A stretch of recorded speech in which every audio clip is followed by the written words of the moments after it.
తెలియజేస్తూ ఉంటున్నాను. దేవుని బిడ్డలారా, మనము దేవుని యొక్క వాక్య ధ్యానంలోనికి వెళ్దాము. దేవుడు మనతో ఏం మాట్లాడదలిచినాడో మనం ఆయన వైపు చూద్దాం. యెషయా ప్రవచన గ్రంథము 55వ అధ్యాయం. యెషయా ప్రవచన గ్రంథము 55వ అధ్యాయము మొదటి వచనమును నేను చదువుతున్నాను. దప్పి గొనిన వారలారా నీళ్ళ వద్దకు రండి, రూకలు లేని వారలారా మీరు వచ్చి కొని భోజనము చేయుడి. రండి, రూకలు లేకపోయినను ఏమి ఇయ్యకయే ద్రాక్షరసమును పాలను కొరుడి. ఆహారము కాని దాని కొరకు మీరేలా రూకలు ఇచ్చెదరు? సంతుష్టి కలగజేయని దాని కొరకు మీ కష్టార్జితము ఎందుకు వ్యయపరచెదరు? నా మాట జాగ్రత్తగా ఆలకించి మంచి పదార్థము భుజించుడి. మీ ప్రాణము సారమైన ధాన్యందు సుఖపడనీయుడి. చెవియొగ్గి నా యొద్దకు రండి, మీరు వినిన యెడల మీరు బ్రతుకుదురు. నేను మీతో నిత్య నిబంధన చేసేదను. దావీదునకు చూపిన శాశ్వత కృపను మీకు చూపేదను. చదవన్న లేఖన పరిశుద్ధ భాగమును దేవుడు మన వినికిడిలో ఫలింపచేయునుగాక. ప్రభునందు నాకు అత్యంత ప్రియులారా, దేవుని యొక్క శ్రేష్టమైనటువంటి ప్రణాళికను, దేవుని యొక్క సన్నిధిని ప్రేమించి వస్తున్నటువంటి మనమందరము కూడా చాలా అదృష్టవంతులము, భాగ్యవంతులము. Because God as observing each one of us today. మనలో ప్రతి ఒక్కొక్కరిని దేవుడు గమనిస్తూ ఉన్నాడు. Why they are sitting in my presence, what purpose they have come, వారు వచ్చినటువంటి ఉద్దేశము ఏమిటి, how beautiful our God is. మనం చెప్పము అవన్నీ కూడా దేవునికి. మనము దేవునికి మన యొక్క వేదన, మన బాధ, మన సమస్యలు, మనం గడిచిన వారమంతా కలిగి ఉన్నటువంటి స్థితిగతులన్నీ కూడా ఆయన గమనిస్తూ ఉంటాడు. అవన్నీ చూస్తే ఆ స్థితిగతులను చూసి, అరే నా కుమారుడు, నా కుమార్తె ఆ స్థితిగతులన్నీ నా యొక్క సన్నిధిలో చెప్పుకోవాలి, తనకున్నటువంటి సమస్యలు నా సన్నిధిలో చెప్పుకోవాలి, తనకున్న అవసరతల్ని నా సన్నిధిలో చెప్పుకోవాలని what God exact expecting each one of us. కానీ మనం వచ్చి ఏం చేస్తున్నామంటే దేవుని ఆరాధిస్తున్నాం, దేవుని స్తుతిస్తూ ఉన్నాం, దేవుని యందు మనం సంతోషపడుతున్నాం. ఇది ఆశ్చర్యం, లోకానికి ఆశ్చర్యము, దేవునికి ఆశ్చర్యము, ఇది సైతాన్ కూడా ఆశ్చర్యమే. అరే దేవుడు వారికి ఏం చేసినని వారు దేవుని సన్నిధికి వెళ్తున్నారని లోకం అనుకుంటుంది. వాళ్ళు ఇంకా మరి పోవర్టీలోనే జీవిస్తూ ఉన్నారు, వారు ఇంకా ధనవంతులు కాలేరు, వాళ్ళు ఇంకా పేదవారిగానే ఉన్నారు, వారికి సమాజంలో ఉన్నతమైనటువంటి స్థానము లేదు, అయినా వారు దేవుణ్ణి ఆరాధిస్తూ ఉన్నారు. What is the speciality in Jesus Christ అని వాళ్ళకి ఆశ్చర్యాన్ని కలిగిస్తుంది. ఏముంది ఆ యేసు ప్రభువులు అంత ఆరాధించడానికి, అంత పూజించడానికి? మేము చూడు ఎంత అద్భుతంగా దీవించబడ్డాం, మంచి బంగాళాలు కట్టుకున్నాం, మంచి ఆస్తులు సంపాదించినాం, మంచి పొజిషన్లో మేము ఈ లోకంలో ఉన్నాం, మంచి ఆహారం మేము భుజిస్తున్నాం, మంచి లైఫ్ మేము లీడ్ చేస్తున్నాం, మంచి ట్రీట్మెంట్ మేము అందుకుంటున్నాం, లేకపోతే మంచి చదువులు మేము అందుకుంటున్నాం, మంచి గౌరవాన్ని సమాజంలో మేము అందుకుంటున్నాం. కానీ యేసుప్రభువుని నమ్మినటువంటి వారికి ఏముంది అసలు? అయినా వారు ఆరాధిస్తూ ఉంటారు ప్రతి ఆదివారం, అయినా వారు స్తుతిస్తూ ఉంటారు ప్రతి ఆదివారం, అయినా వారు ప్రార్థిస్తూ ఉంటారు ప్రతి ఆదివారం.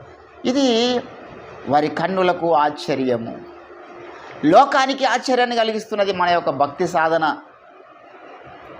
నా జీవితంలో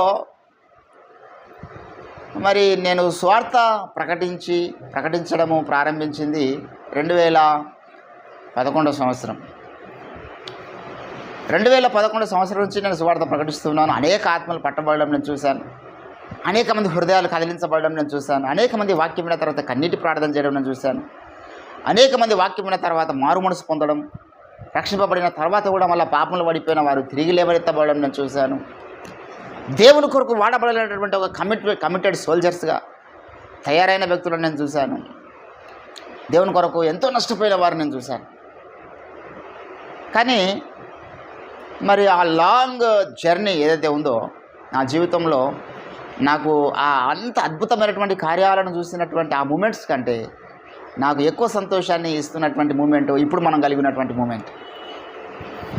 ఎందుకంటే ఇప్పుడు మనం చూస్తున్నటువంటి ఈ భక్తి సాధనలో మనం ఏమి ఆశించకుండా భక్తి సాధన చేస్తున్నాం. వస్తున్నా మీరు కూడా ఏమి ఆశించకుండానే దేవుని సన్నిధికి వస్తున్నారు.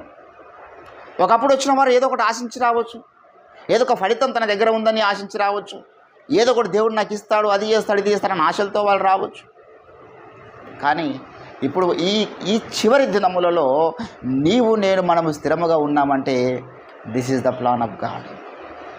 ఎందుకంటే మనం ఎటు చూసినా there is no miracles, there is no wonders, there is no blessings, there is no prosperity. మనకి ఎక్కడ కూడా ఒక దీవెన కానీ, ఒక ఆశీర్వాదం కానీ, ఒక హీలింగ్ కానీ అసలు మనం దాన్ని అసలు ఎక్స్పెక్ట్ కూడా చేయలేకపోతున్నాం. అసలు ఈ టైంలో ఏందయ్యా దేవుడి కొరకు ఇన్ని మనం చేస్తూ ఉంటే దేవుడు అసలు పరలోకం నుంచి ఒక స్పందన కూడా దేవుని ఎదురు రావడం లేదే. అయినా మేము దేవుని స్తుతిస్తాం ఏంటంటే, అయినా మేము దేవుని ఆరాధిస్తాం. మా దేవుడు మామేలు కొరకే కొన్ని అద్భుతాలు చేయడం మానేసిండేమో, మామేలు కొరకే సంఘంలో కొన్ని నూతనాత్మలు రానియకుండా ఆపుతున్నాడేమో, మామేలు కొరకే సువార్తలో ద్వారాలు తెరవకుండా దేవుడు ఆపుతున్నాడేమో. ఆయన తలుచుకుంటే సువార్త కొరకు ద్వారాలు తెరవలేడా? ఆయన తలుచుకుంటే మనకు పేద మందిరాన్ని ఇవ్వలేడా? ఆయన తలుచుకుంటే మన సంఘంలో వందలాది మందిని, వేలాది మందిని ఇవ్వలేడా? ఏంటంటే దేవుని యొక్క ప్రణాళికను మనము గుర్తించగలిగిన వారమై జీవించాలి. దేవుని బిడ్డలారా, ఇక్కడ దేవుడు అంటున్నాడు, నేను దావీదుకు చూపినటువంటి కృప ఏంటంటే ఎటువంటి గ్రేస్ అది. నేను దావీదుకు ఏ కృపనైతే చూపించానో, దావీదుకు ఏ యొక్క కనికరం నేను చూపించారో, ఆ కనికరమును, ఆ కృపను నేను మీకు చూపిస్తాను. What kind of grace was God given to that David? What kind of grace was David receiving in his life? In his life? ఏ రకమైన కృప దావీదు పొందుకున్నాడంటే అది శాశ్వతమైన కృప. హల్లెలూయా. ఒకరోజు 2 రోజులు చూపించే కృప కాదు అది. ఈ లోకంలో దేవునిగా పిలువబడుతున్న వారు కానీ, చాలా మంచివారుగా పిలువబడుతున్నటువంటి మనుషులు కానీ, this person is very kind person అని మనం ఎవరి దగ్గరికి పోతే వాడు ఒకసారి 2 సార్లు మనకు ఆదరిస్తాడు, ఒక్కసారి 2 సార్లు వాడు మనకు సహాయం చేస్తాడు. కానీ జీవితకాలం అంతా ఎవరు సహాయం చేయరు. ఏంటంటే రక్త సంబంధులే ఈ యొక్క చివరి దినాల్లో పట్టించుకున్నటువంటి పరిస్థితులు మనం చూస్తూ ఉన్నాం. కన్న తల్లిదండ్రులను రోడ్డు మీద ఇస్తున్న పరిస్థితులు మనం చూస్తూ ఉన్నాం. మరి ఈ లోకంలో ఎవరు పట్టించుకుంటారు చెప్పండి? శాశ్వతంగా మన పట్ల కేరింగ్ ఎవరు తీసుకోరు. కానీ దేవుడు అంటున్నాడు, నేను నీకు శాశ్వతమైన కృప, శాశ్వతమైన దీవెన, శాశ్వతమైన ప్రేమ, శాశ్వతమైన కాపుదల. దేవుడు మన కొరకు కలిగి ఉన్నటువంటి ప్రతిదీ కూడా దట్స్ ఎటర్నల్. ఆయన యొక్క కృపకు లిమిట్ లేదు, ఆయన యొక్క ప్రేమకు లిమిట్ లేదు, ఆయన యొక్క కనికరంకు లిమిట్ లేదు, ఆయన యొక్క బ్లెస్సింగ్స్కి లిమిట్ లేదు. దేవుడు కొంతకాలమే దీవించి మానేస్తాడనడానికి అవకాశం లేదు. దేవుని బిడ్డలారా, ఇక్కడ దావీదుకు ఏ కృపనైతే నేను చూపించిన, ఏ పరిస్థితుల్లో దావీదు కృప పొందుకున్నాడు? బలహీనమైనటువంటి పరిస్థితుల్లో దావీదుకి ఎక్కడ కూడా ఆయన కంప్లీట్గా ఆయనకున్నటువంటి పరిస్థితిని బట్టి ఆయన ఒక తీవ్రమైనటువంటి ఒక లెమెంటేషన్లోనికి వెళ్ళిపోయినాడు, ఒక తీవ్రమైన దుఃఖంలోనికి వెళ్ళిపోయినాడు ఆయన. ఆ పరిస్థితిలో దేవుని కృప ఆయన లేవనెత్తింది. అనేక బలహీనమైనటువంటి ఘడియలు పరిపాలన చేస్తున్నటువంటి సమయంలో కానీ, ఆత్మీయ జీవితంలో ముందుకు సాగుతున్న సమయంలో కానీ దావీదుకి ఎదురైనాయి. కానీ దేవుని కృప ఆయన వదిలిపెట్టలేదు. ఏంటండి, శాశ్వతమైన కృప దావీదు పొందుకున్నాడు. What a lucky person. ఈరోజు నీవు నేను మనము కూడా అదే కృపను పొందుకుంటాం. But there is a one clause. దావీదుకు చూపినటువంటి ఆ కృపను నేను మీకు కూడా చూపిస్తాను, ఆ శాశ్వతమైన కృపను నేను మీకు కూడా చూపిస్తాను. అయితే మీరేం చేయాలి? నిజానికి ఏది ఆహారమో దాని కొరకు మీరు ఆతృత పడాలి. నిజానికి ఏది సంతృప్తి కలుగజేస్తుందో దాని కొరకు మీరు ప్రయత్నాలు చేయాలి. ఏంటండి, 2వ వచనం చెప్తున్నాడు, ఆహారము కాని దాని కొరకు మీరేలా రూకలిచ్చెదరు. చాలామంది లోకంలో వాస్తవానికి ఆహారము కానిది కొంత ఉన్నది. యేసుప్రభు అన్నాడు, నన్ను తినువాడు ఏంటండి, నన్ను తినువాడు నిత్యము జీవిస్తాడు. ఇది మీ కొరకు నేను ఇస్తున్నటువంటి నిత్య జీవార్థమైనటువంటి ఆహారము. ఈ లోకంలో మన పితరులు మన్నాను భుజించినప్పటికీ వారు మరణించినారేమో కానీ నేనిచ్చు ఆహారం తినువాడు ఎన్నడూ మరణించడు. పెద్దలు దాన్ని చెప్పినారు. అన్నం పరబ్రహ్మ స్వరూపమని వాళ్ళు నమ్మినారు. అన్నం పరబ్రహ్మ స్వరూపమని వాళ్ళు అంగీకరించినారు. దేవుని బిడ్డలారా, ఈ తినేటటువంటి భౌతిక సంబంధమైనటువంటి ఆహారమే దేవుడని అనుకున్నారు. అది ఎంత ఆశ్చర్యం చెప్పండి. ఆ భౌతిక సంబంధమైన ఆహారము మన కడుపులోనికి వెళ్ళి తిరిగి మరలా అది డైజెషన్ అయ్యి రూపంలో బహిర్భూమిలోనికి వెళ్ళిపోతుంది. నువ్వు తినకుండా దాన్ని అట్లనే భోగాల్లో పెడితే అది అక్కడనే మరి చెడిపోతుంది. అది దేవుడు ఎలాగైనాడు ఏంటంటే అన్నం పరబ్రహ్మ స్వరూపం అని చెప్పినటువంటి వారికి ఒక విషయం అర్థం కాలే. ఆ పరబ్రహ్మ స్వరూపమైనటువంటి ఆ వ్యక్తి, ఆ దేవుడు మరి ఒక దినాన మన కొరకు ఆహారమై భూమి దిగి వస్తాడు. Is the image of God. దేవుని యొక్క రూపంలో ఆయన ఉంటాడు. ఆ పరబ్రహ్మ స్వరూపమైనటువంటి యేసుక్రీస్తునేమో ఈరోజు తృణీకరిస్తున్నారు. మన దేశపు దేవుడు కాదు, మన మతపు దేవుడు కాదు, మన ప్రాంతం దేవుడు కాదు, ఆయన ఆరాధనకు యోగ్యుడు కాదు, పాత్రుడు కాదు. మన దేవుళ్ళు మనకున్నారు, మన పద్ధతులు మనకున్నాయి, మన పూజ విధానాలు మనకున్నాయని వాస్తవానికి నిజమైన ఆహారం తృణీకరిస్తూ అవాస్తవమైనటువంటి ఆహారంను వాళ్ళు భుజిస్తూ ఉన్నారు. వారికి కృప దొరకది. ఎవరైతే ఈ నిజమైన ఆహారమైన క్రీస్తును గుర్తిస్తారో, ఈ నిజమైన ఆహారమైన క్రీస్తును వెంబడిస్తారో, ఈ నిజమైన ఆహారమైన క్రీస్తును తింటారో వారికి మాత్రమే శాశ్వతమైన కృప. హల్లెలూయా. ఒకటేం దొరుకుతుందా శాశ్వతమైన కృప? నేను నా జీవితంలో చాలా బలహీనతలు కలిగి ఉన్నాను. నేను ఇప్పటికీ I'm not a perfect man. పర్ఫెక్షన్లోకి వెళ్ళడానికి ప్రయత్నం చేస్తున్నాను. ఇంకా నాలో చాలా లోపాలు ఉన్నాయి. ఇంకా నాలో సరైన ప్రార్థన జీవితం లేదు, సరైన పరిశుద్ధత లేదు, సరైన విశ్వాసత లేదు, సరైనటువంటి ఆత్మీయ ప్రవర్తన లేదు, ఆత్మీయ నాయకత్వం లేదు. ఎన్నో లోపాలు నాలో ఉండవచ్చు. I need grace. నా జీవితంలో ఇంకా ఎంతో నాకు కృప కావాలి. ఇంకా నేను యేసయ్య పోలికగా మార్చబడాలని కృప కావాలి. దేవుని బిడ్డలారా, దావీదుకు చూపినటువంటి శాశ్వతమైన కృప నేను మీకు చూపిస్తాను నా బిడ్డలారా. కానీ మీలో రెండు ప్రాముఖ్యమైన లక్షణాలు ఉండాలి. ఒకటి ఏంటంటే నిజమైన ఆహారం కొరకు మీరు ప్రాకులాట, మీ యొక్క ప్రయత్నాలు ఉండాలి మీ జీవితంలో. అట్ ద సేమ్ టైం మీకు దప్పిక ఉండాలి. దప్పిక లేకపోతే ఏంటంటే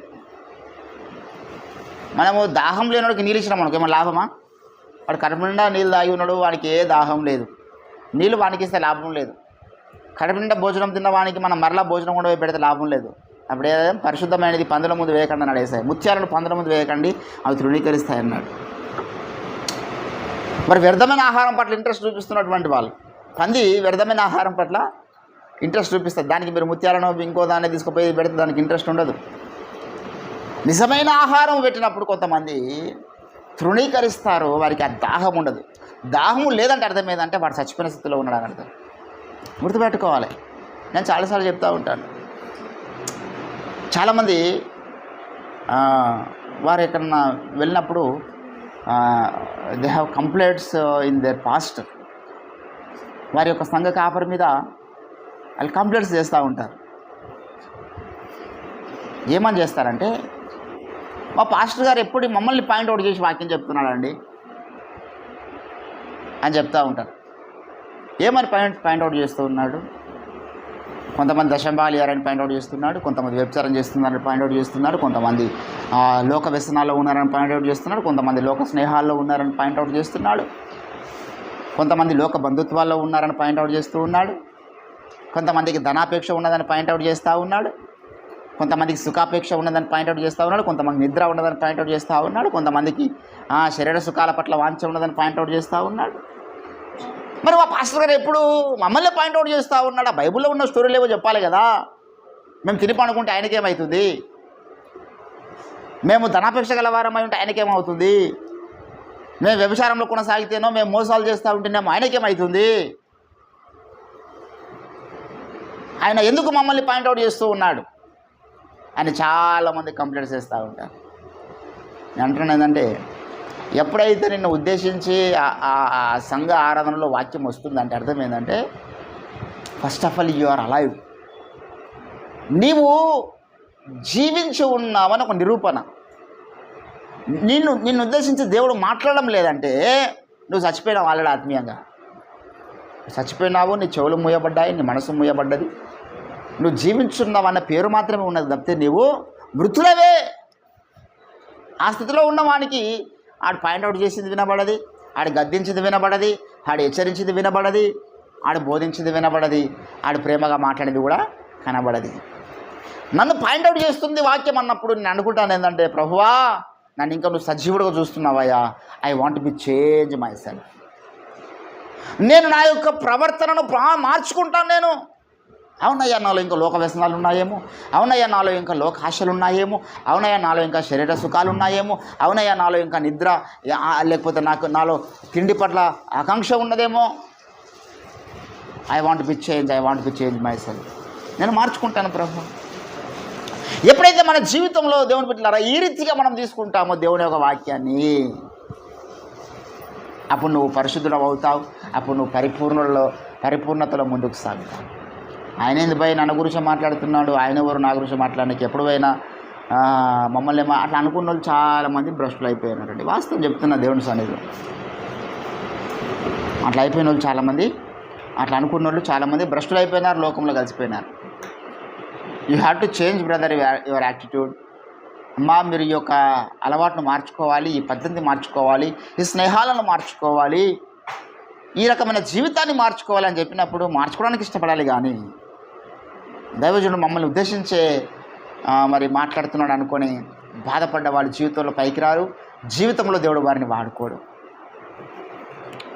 నేను చాలామందిని అటువంటి వారిని చూసిన. ఏంటంటే కొన్నిసార్లు దేవుడు ఇప్పుడు నేను ఒకవేళ కొన్ని ఉద్దేశించి మాట్లాడితే, వాడిని ఎవరినో పాయింట్అవుట్ చేసినని మాట్లాడితే డెలిబరేట్గా నిష్కారణంగా ఒకరిని నేను పాయింట్అవుట్ చేసి మాట్లాడితే దేవుడు నన్ను గద్దిస్తాడు. దేవుడు నన్ను మాట్లాడమంటేనే నేను పాయింట్అవుట్ చేసి మాట్లాడగలిగినా కూడా అది తప్పు కాదు. వాళ్ళు దేవుడు మాట్లాడమన్నాడు.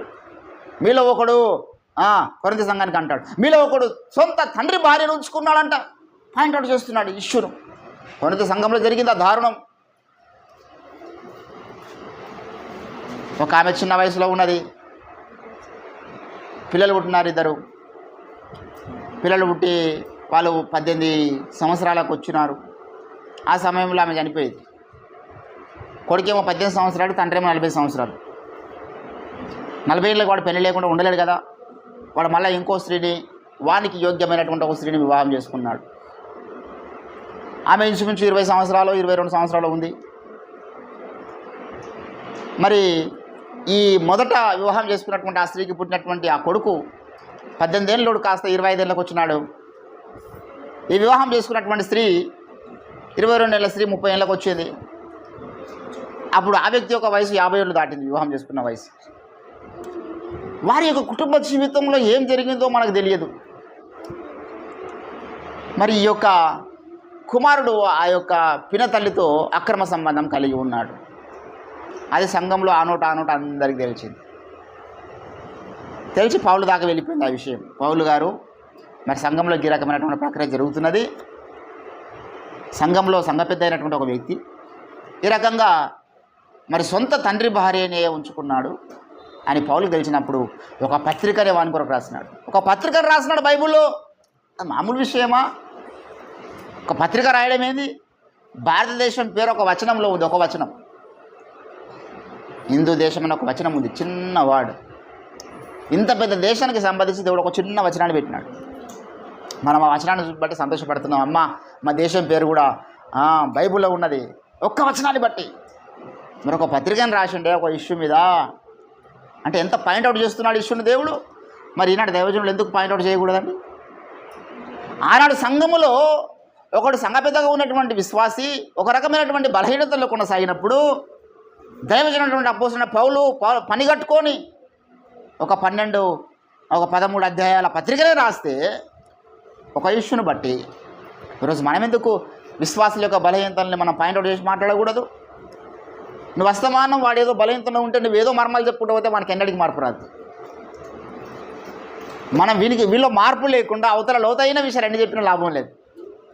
ఫస్ట్ విశ్వాసిలో చేంజ్నెస్ రావాలి. The disciple must change when they have come to the presence of lord. వీళ్ళలో మార్పు లేకుండా మనము రెండవ రాకడ కూర్చున్న మర్మాలు, శ్రమల కాలం కూర్చున్నటువంటి మర్మాలు, లేకపోతే ఎత్తబడ్డ తర్వాత మనం చూడబోయే మహిమను గురించో, లేకపోతే గత కాలంలో జరిగినటువంటి దేవుని యొక్క ఆశ్చర్య కార్యాల గురించో, దేవుడు చేసినటువంటి అద్భుత ఇన్ని వివరించి విశ్వాసంలో మార్పు లేకపోతే ఏంటండి, what is the use about all this theology, all this mythology, whatever it is.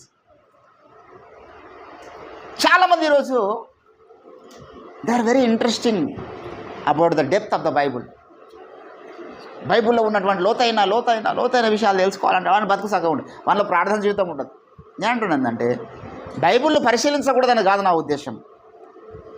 మనం దేవుని వాక్యాన్ని బాగా పరిశీలన చేయాలి, మోకాల మీద ప్రార్థన చేయాలి, స్వార్థ ప్రకటించాలి, వాట్ ఎవర్ ఇట్ ఈస్. దేవుడు చెప్పినటువంటి ప్రతి రకమైనటువంటి కార్యక్రమం మనం చేయాలి.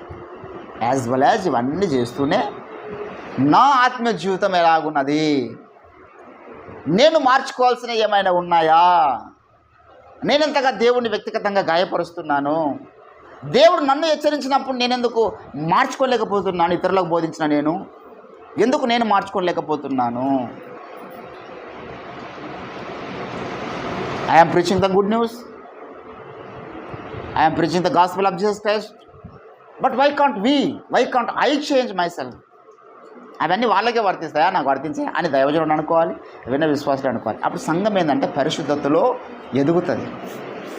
దైవజనుడు లయ గారు ఒక పాట రాసినాడు, నీ ప్రజలెల్లరూ నీ సత్యములో స్థిరపడినట్లు కృపజూపుమయ్యా. పరిశుద్ధతయే జీవన గమ్యము, శక్తికి మించను ఈ పోరాటం. ఏందైన జీవిత గమ్యం ఏమిటయ్యా అంటే పరిశుద్ధతయే జీవిత గమ్యం అన్నాడు. ఎంత కష్టతరమైనటువంటి పని అది. దేవుని బిడ్డలారా, కొన్నిసార్లు విశ్వాసుల్లో ఉండేటటువంటి బలహీనతలు ఏమిటంటే మనం గమనించాల్సిన విషయాలు, వీళ్ళు పెద్ద తప్పులు చేయరు, అంత చేయాల్సినటువంటి శక్తి వీరికి ఉండదు. మీరు అనుకుంటారు ఏంటంటే ఒక త్రాగితేనో, ఒకరిని మర్డర్ చేస్తేనో, లేకపోతే ఒక శరీర కార్యం చేస్తేనే పాపం కాదండి. మనం నిష్కారణంగా సాటి సహోదరునో, లేకపోతే సాటి సహోదరునో, లేకపోతే సాటి కుటుంబ సభ్యునో, సాటి సమాజంలో ఉన్నటువంటి వ్యక్తినో మనము నిష్కారణంగా ద్వేషించిన ఇది అవతల చెప్పుకున్న అన్ని పాపాల కన్నా ఘోరమైన పాపం. వ్యభిచారం కంటే, జారత్వం కంటే, దొంగతనం కంటే, నరహత్య కంటే ఒక మనిషిని నిష్కారణంగా ద్వేషించడం అనేటువంటిది ఘోరమైనటువంటి పాపము. మన మాట నిలబెట్టుకోకపోవడం ఘోరమైన పాపం. 15వ కీర్తనలు అంటాడు, అట్టివాడు తన నాలుకతో ఏంటండి బింకములాడు, తన పొరుగు వానికి కీడు చేయడు. వాడు ఇచ్చిన మాట నిలబడతాడు, మాట తప్పడు అన్నాడు వాడు. ఏంటండి, అతడు ప్రమాణము చేయగా నష్టము కలిగిన మాట తప్పడు. ఈరోజు ఎంతమంది జీవితాలండి గాలి మాటలు మనం చూస్తున్నాము. ఏంటండి, ఎవరెవరి నుంచి ఒక కుటుంబం పేరు చెప్తలేను కాబట్టి నాకు పెద్ద ప్రాబ్లం లేదు, 5-6 కుటుంబాలు వచ్చేటప్పుడు. ఒక ఆయన వచ్చేవాడు, అన్నాడు, పాస్టర్ గారు ప్రార్థన చేయండి, మాకు స్థలం ఉన్నది, ఆ స్థలం అమ్ముదామని చూస్తున్నాము, ప్రార్థన చేయండి. అంటే నేను ప్రార్థన చేశాను, ఆ స్థలం అమ్ముడు పోవాలని, మంచి రేటుగా అమ్ముడు పోవాలని ప్రార్థన చేసినాం. చాలాసార్లు చేసినాం, సంఘంగా చేసినాం, వ్యక్తిగతంగా చేసినాం. నేను అనలేని అడగలే ఆయననే సాక్ష్యం చెప్తూ మైకు పట్టుకొని, పాస్టర్ గారు నా స్థలం అమ్ముడు పోతే నేను చర్చికి ₹1,00,000 ఇస్తానన్నాడు. ఏమన్నాడు ఆయన? నేను ₹1,00,000 చర్చికి ఇస్తానన్నాడు. ఓకే, మరి కొంతకాలం అయిన తర్వాత వాళ్ళ ఫ్లాట్ అమ్ముడు పోయింది, మంచి రేటుకి అమ్ముడు పోయింది. ఆ డబ్బులతో 3 అంతస్తుల బిల్డింగ్ కట్టాడు. ఇచ్చిన వాగ్దానం పెట్టిపోయిందంటే గాలికి పోయింది. ₹1,00,000 లేవు, ₹1 లేదు. ఇచ్చిన మాట గాలికి పోయింది. అట్ ది సేమ్ టైం ఆ మనిషి కూడా గాలికి పోయింది. చూడండి ఎంత నష్టం చేసుకున్నారు. వారు ఆత్మీయతలో ఉన్నారా ఈరోజు? దేవునిలో ఉన్నారా? రక్షణలో ఉన్నారా అంటే లేదండి. ఒకప్పుడు లోకాన్ని ఎదిరించి యేసుక్రీస్తు నిజమైన దేవుడని గ్రహించి మారు మనసు పొంది బాప్తిసము పొంది సంఘంలో సేవలో కొంతకాలము కొనసాగి ఇప్పుడు మరలా రివర్స్ గేర్లో లోక ఆరాధనలో వాళ్ళు ముందుకు సాగుతూ ఉన్నారు. లోక పూజా విధానాల్లో, లోక వ్యసనాల్లో వాళ్ళు ముందుకు సాగుతున్నారు.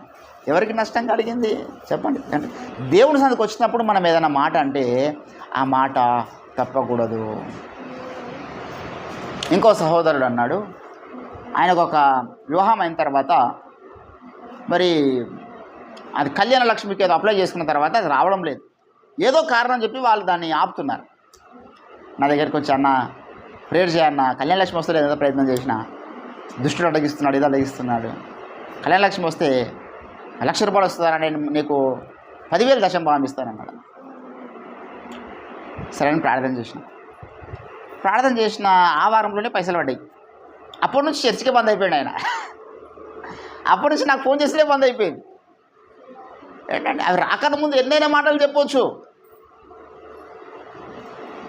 నేను మా భార్య ఇద్దరము, మొత్తమ్మ మాకు చాలా బిగ్ అమౌంట్ ఇచ్చింది. మేము ఫస్ట్ డిసైడ్ అయ్యాం, మేము దేవునికి దశంభాగం ఇచ్చేంత వరకు కూడా అందులో ₹1 కూడా మేము వాడదని డిసైడ్ అయ్యాం. అమౌంట్ మొత్తమ్మ మాకు ఇచ్చిన రోజే మేము డైరెక్ట్గా అయ్యగారి దగ్గరికి వెళ్ళాం. అయ్యగారి దగ్గరికి వెళ్ళి ఫస్ట్ దశంభాగం అయ్యగారి చేతిలో పెట్టాం.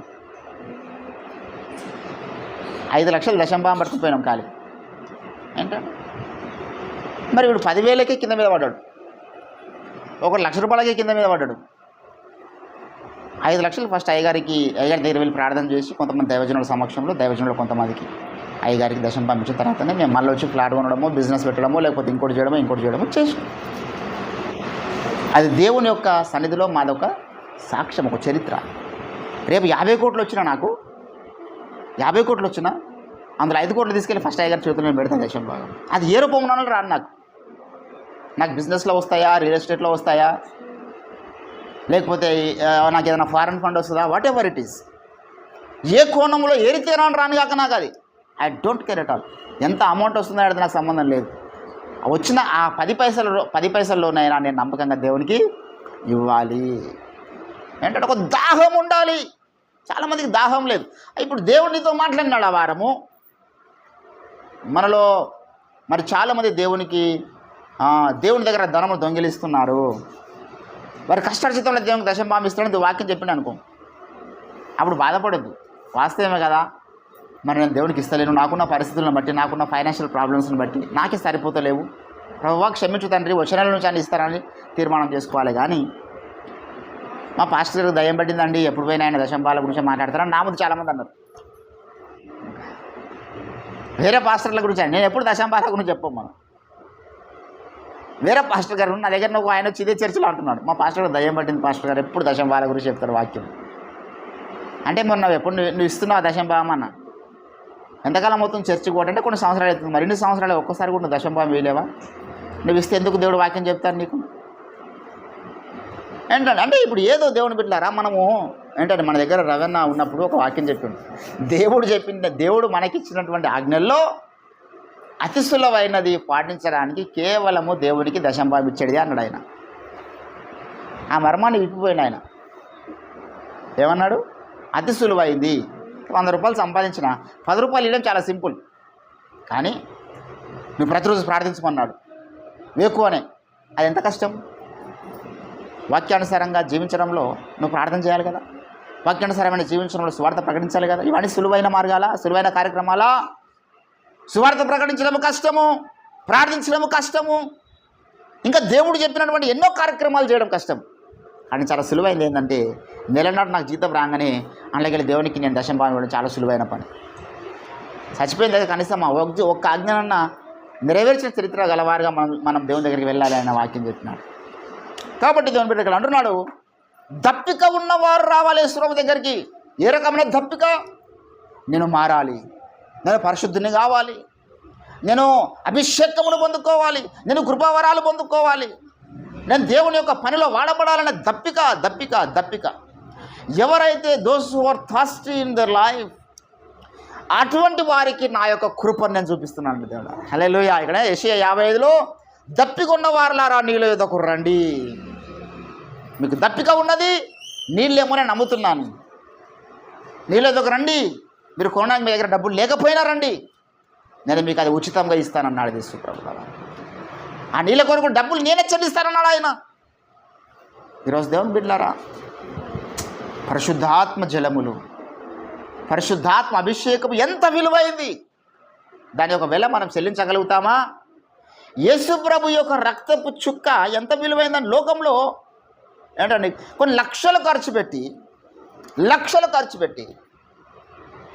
ఉన్నటువంటి మరి అన్ని పుణ్య నదుల్లో మనము పుణ్యస్నానాలు చేస్తే మన పాపాలు పోతాయా?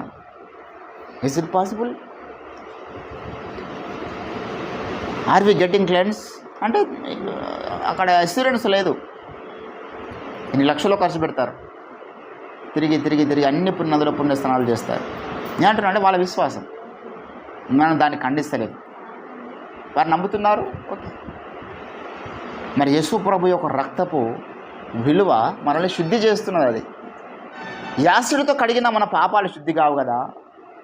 జన్మ కర్మ పాపముల చేత పీడించబడుతున్నటువంటి మనల్ని, ఈ జన్మకర్మ పాపాలని బట్టి నరకానికి వెళ్ళవలసినటువంటి మనల్ని యేసు రక్తము భూమధ్యపురంలో చిందించడం వలన మనకు పాప క్షమాపణ, పాప విమోచన దొరుకుతూ ఉన్నది. దాని విలువ ఎంత ఏంటండి? 49వ కీర్తన 9వ వచనంలో అంటాడు, వారి ప్రాణ విమోచన ధనము బహు గొప్పది, అది ఎన్నటికి తీరక అట్లు ఉండవలసిందే. నువ్వు జీవితకాలం అంతా కష్టపడి ఏంటండి నువ్వు రూపాయి ఎంత జమేసి కొన్ని కోట్లు దేవుని సన్నిధిలో పెట్టినా దాని విలువ తీర్చలేవు. లోక బంగారము ధన ధాన్యాదులు ఒక పోగేసిన నీతో సరితూగున జీవనదులన్నీయు సర్వసంద్రంబులై ఒకటై ఎగసిన నిన్ను తాకాగలవా? లోక సౌఖ్యాలన్నీ ఒక చోట కుమ్మరించిన నీవేగా చాలిన దేవుడవు. లోక సౌఖ్యాలన్నీ ఒక చోట కుమ్మరించిన నీవేగా చాలిన దేవుడవు. నీతో సమమెవరు? నీలా ప్రేమించేదెవరు? నీలా క్షమించేదెవరు? యేసయ్యా, నీలా పాపికై ప్రాణం పెట్టిన వారెవరు? నీలా పాపికై ప్రాణం పెట్టిన వారెవరు? నీతో సమమెవరు? నేను వెదకకున్నా నాకు దొరికితివి, నే ప్రేమించకుండా నన్ను ప్రేమించితివి. పలు గాయాలు చేసి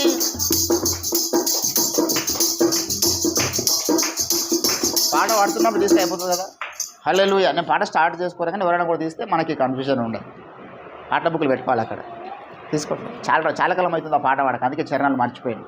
దేవుడికి స్తోత్రం. ఆ పాటలు ఏమంటున్నా అంటే, లోక బంగారము ధనధాన్యాదులు ఒక పోగేసిన నీతో సరితూగలుగుతాయా అవి అంటారు. ఏ కోణంలో మనము ఆయన ప్రేమను నిర్వచించగలుగుతాం, ఏ కోణంలో ఆయన త్యాగాన్ని నిర్వచించగలుగుతాం, ఆయన మనకిస్తున్న రక్షణకు మనం విలువ చెల్లించగలుగుతాం. ఏ స్థితిలో ఉన్నప్పుడు ఆయన మన దగ్గరకు వచ్చినాడు ఏంటండి? మితిలేని నీ ప్రేమ గతిలేని నన్ను చూచి నా స్థితి మార్చినదే, నన్నే శృతిగా చేసినదే. ఎటువంటి స్థితి? మితిలేని నీ ప్రేమ గతిలేని నన్ను చూచి.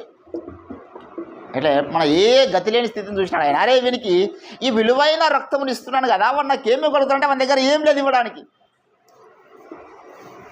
వాడికి నేను నా పరిశుద్ధాత్మ జలములను ఇస్తున్నాను కదా, దానికి వాడు ఎంతగా నాకు వెల చెల్లించగలుగుతాడంటే ఏం లేదు మన దగ్గర చెల్లించడానికి. విలువైన జలములు తాగుచున్నాం, మన పరిశుద్ధాత్మ జలములను పొందుకోవడానికి వచ్చినాం. విలువైన అభిషేకము పరలోకపు తైలమును పొందుకోవడానికి వచ్చినాం.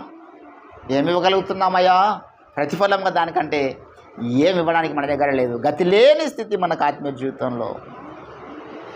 అయినా దేవుడు మనకి ఇస్తున్నాడు. అది దేవుని యొక్క ప్రేమ. అంటే దేవుడు ఏం చూస్తున్నాడు అంటే, వాళ్ళ దప్పిక ఉన్నది కదా, అది చాలు నాకు. వాళ్ళ దప్పిక ఉన్నది, వాళ్ళలో నిజమైన ఆహారం కొరకు ఆతృత ఉన్నది.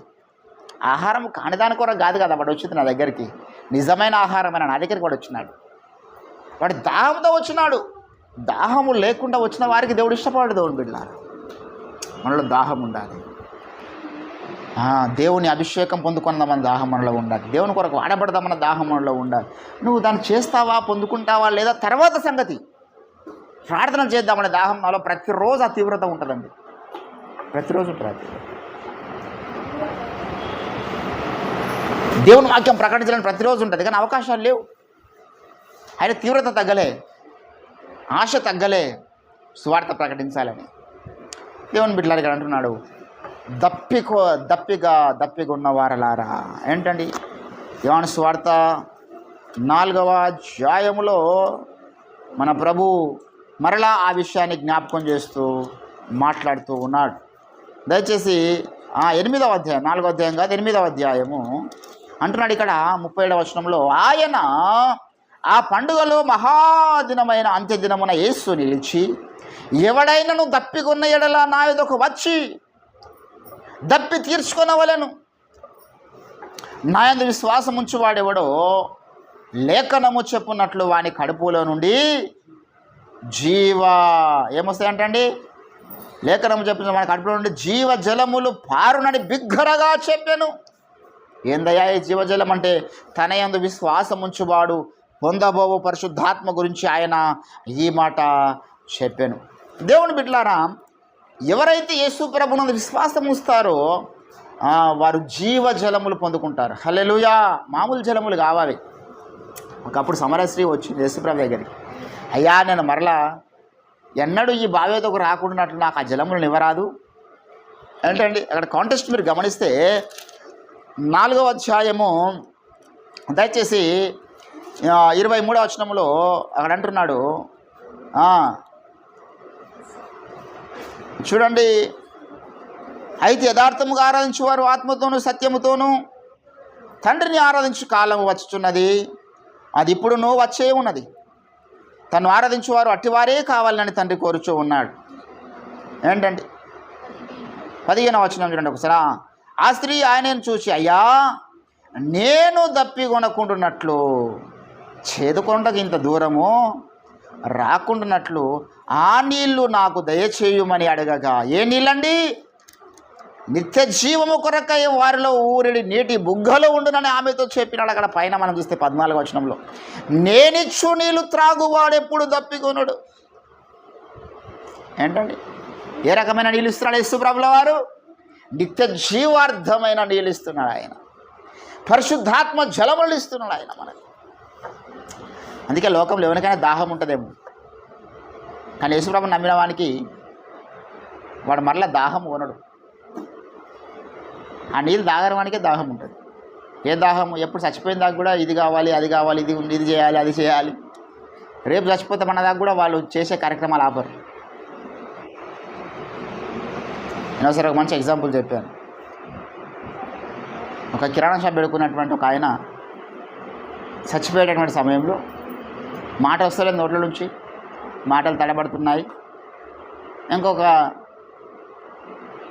దాంట్లో చచ్చిపోతాడు అనుకో. ఆ టైంలో ఆయన కింద మీద పడుతున్న టైంలో అందరినీ పిలిచారంట, కొడుకులందరినీ. అందరింటికి వచ్చారు ఆయన దగ్గరికి. అందరిని చూసి చివరి చూపు కొడుకులను చూసి ఆయన పానం విడిచిపెడదామని చూస్తున్నాడు. అందరు వచ్చేసరికల్లా లాస్ట్ ఒక పిల్లాడు రాలేటట్టు ఇంకోటి. అందరు వచ్చిరా అంటే ఇంకోటి రాలేదు, చిన్నోడు వస్తున్నాడు, 5 నిమిషాలు వస్తారు నాన్నని చెప్పారు. లాస్ట్కి వాడు కూడా వచ్చాడు. వాడు వచ్చిన తర్వాత మనం చూసిన తర్వాత అంటున్నాడు ఈ పెద్ద మనిషి, అరే అందరూ ఈయన ఎందుకున్నారు రా, కిరాణా షాప్ కాడ ఎవరు లేడా అని అంటున్నాడంట. ఎప్పుడు? ఇంకో 10 గంటలు చచ్చిపోతాడు అన్నప్పుడు. 10 గంటలు చచ్చిపోయేటటువంటి టైం పోయింది. వీడు ఏమంటున్నాడు? షాప్ దగ్గర ఎవరు లేరా అంటే ఏంది? దాహం. ఈ లోక వ్యసనం అటువంటి దాహం ఉంటుంది. అది ఎప్పుడు తరిగిపోదనమాట. అరే పలానా తింటే పోతుందేమో, పలానా అనుభవిస్తే పోతుందేమో, పలానా కట్టుకుంటే పోతుందేమో, పలానా కొంటే పోతుందేమో అంటే పోదట. ఎంత బంగారం కొన్నా ఇంకా కొనాలనే ఉంటుంది ఆ దాహం. ఎన్ని ఇళ్ళు కట్టుకున్నా ఇంకా కట్టాలనే ఉంటుంది ఆ దాహం. ఎన్ని భూములు కొన్నా ఇంకా కొనాలనే ఉంటుంది ఆ దాహం. ఎంత తిన్నా ఇంకా తినాలనే ఉంటుంది. ఎంత అనుభవించినా ఇంకా అనుభవించాలనే ఉంటుంది. అది ఈ లోక సంబంధమైన దాహం. అది మరి అటువంటిది కాదు యేసుప్రభు మనకి ఇస్తుంది. యేసుప్రభుని నమ్ముకొని ఆయన ఇస్తున్న జలములు తాగిన తర్వాత మనకి లోకం మీద ఆటోమేటిక్గా వైరాగ్యం వస్తుంది. ఈ లోక వ్యసనాల పట్ల, ఈ లోక సుఖాల పట్ల, ఈ లోక వ్యామోహాల పట్ల మనకంత ఇంట్రెస్ట్ ఉండదు. అది లోకస్తులకు ఉంటుంది. మనమేమో లోకానికి ఏమైపోతాం అనమాట, చనిపోతాం. కాబట్టి మనకు లోకం పట్ల ఆ యొక్క దాహం ఉండదు. లోకం మీద దైవ భక్తి పట్ల మనకు దాహం ఉంటుంది, ప్రార్థన పట్ల మనకు దాహం ఉంటుంది, దేవుని కార్యాల్లో ముందుకు సాగిన విషయంలో మనకు దాహం ఉంటుంది అంటున్నాడు యేసుప్రభుల వారు. నా ఎదుకు వచ్చేవాడు దాహంతో రావాలి, నా దగ్గర నీళ్లున్నాయి, అవి నిత్య జీవార్థమైన నీళ్ళు, అవి దేవుని చిత్తానుసారమైన నీళ్ళు నేను వానికి ఇస్తానన్నాడు దేవుని బిడ్డ. ఈరోజు మనము ఏ రకమైనటువంటి దాహంతో దేవుని సందుకు వచ్చినాము? ఈలోక సంబంధమైన దాహమే కలిగి ఉన్నామా? దేవుని సందుకు వచ్చి కూడా ప్రభువా మరి నన్ను బాగు చేయి, నా పిల్లల్ని బాగు చేయి, నన్ను ఆశీర్వదించు, నా బిడ్డలను ఆశీర్వదించు, నాకు డబ్బులు దయచేయి. ఇది లోక సంబంధమైన దాహం. అది అసలే ఉండొద్దని నేను చెప్తలేదు, అవసరాన్ని బట్టి ఉండాలి. కానీ అంతకన్నా విలువైనది ఏంటంటే ఆత్మ సంబంధమైన దాహం ఉండాలి. హల్లెలూయా.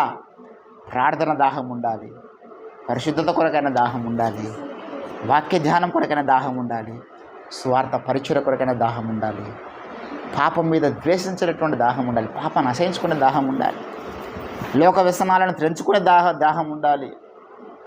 ఇవి లేకపోతే దేవుడు నీకు దావీదుకు చూపిన కృపను చూపలేను. అది నేను దావీదుకు ఏ కృపనైతే చూపించినానో ఆ కృపను మీకు కూడా చూపిస్తాను. కానీ మీలో రెండు ఉండాలి.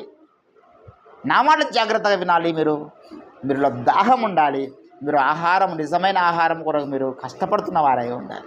ఈరోజు నేను దేవుని బిడ్డలారా, నిజమైన ఆహారమైన క్రీస్తు అనేటటువంటి ఆయన శరీరము తినడానికి మనం వచ్చినాం. ఇది లోకస్తులకు అర్థం కాదు. వారేందండి దేవుని శరీరం తింటారంట అని వాళ్ళు దాన్ని విచిత్రంగా ఆశ్చర్యార్థంగా వారి కూడా మళ్ళీ వాళ్ళే చెప్పుకున్నారు అన్నం పరబ్రహ్మ స్వరూపం అని. ఆ పరబ్రహ్మ స్వరూపమైన యేసు మేము పూజిస్తున్నాం. We have that absolutely clarity. కానీ వారికి అది లేదు. కాబట్టి దేవుని బిడ్డలారా, ఈరోజు మనము నిజమైన ఆహారం కొరకు వచ్చినటువంటి మన జీవితాల్లో ఏ రకమైన దాహం కలిగి ఉన్నామని దేవుడు గమనిస్తూ ఒకసారి మనల్ని మనం పరిశీలన చేసుకుందాం. ప్రభువా నీ చిత్తానుసారమైన దాహము చేత మేము నింపబడాలి. ఏ కోరికలు మాకు ఉండాలి? I want be fulfilled is will, not minds.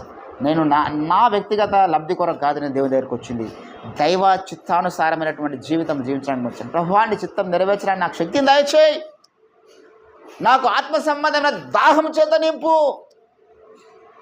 That's enough for me. ఒక నూతన తీర్మానం ప్రభు సన్నిధిలో తీసుకుందామా? ఏ రకమైన దాహములు మనం కలిగి ఉన్నామో పరిశీలన చేసుకుందాం. వ్యర్థమైనటువంటి ఏమన్నా ఈరోజు సంబంధమైన దాహములు, వ్యర్థమైనటువంటి కోరికలు మనలో ఉంటే వాటికి ఈరోజు మనము గుడ్ బై చెబుదాం.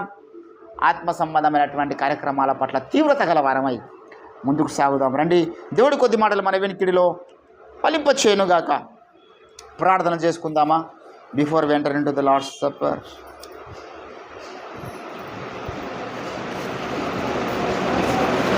మనల్ని మనం పరిశీలన చేసుకోవాలి బాగుగా.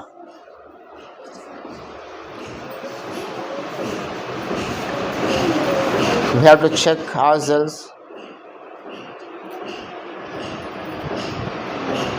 దేవుని యొక్క వాక్యం మనతో ఏం మాట్లాడుచున్నది? The God of the Bible, He told you very well and very clear. అనుమానాలు పెట్టుకో, దేవుడు మనతో మాట్లాడుతున్నాడు. దేవుని బిడ్డలారా, దేవుని మాటల్ని మనము ఒకవేళ నన్నే పాయింట్అవుట్ చేసి మాట్లాడుతున్నాడని ఒకవేళ మనం అన్ఫార్చునేట్లీ అది మనము మిస్అండర్స్టాండ్ చేసుకుంటే ఈరోజు ఒక నూతన తీర్మానం చేసుకుంటాం. ప్రభువా మేము ఈ యొక్క వాక్యాన్ని మిస్అండర్స్టాండ్ చేసుకోవద్దు. దైవజనుడు ఒకవేళ ఉద్దేశపూర్వకంగా మాట్లాడినా అది నా మేలు కొరకే నువ్వు మాట్లాడించావనే ఆ స్థిరమైన విశ్వాసంలోకి నేను రావాలి.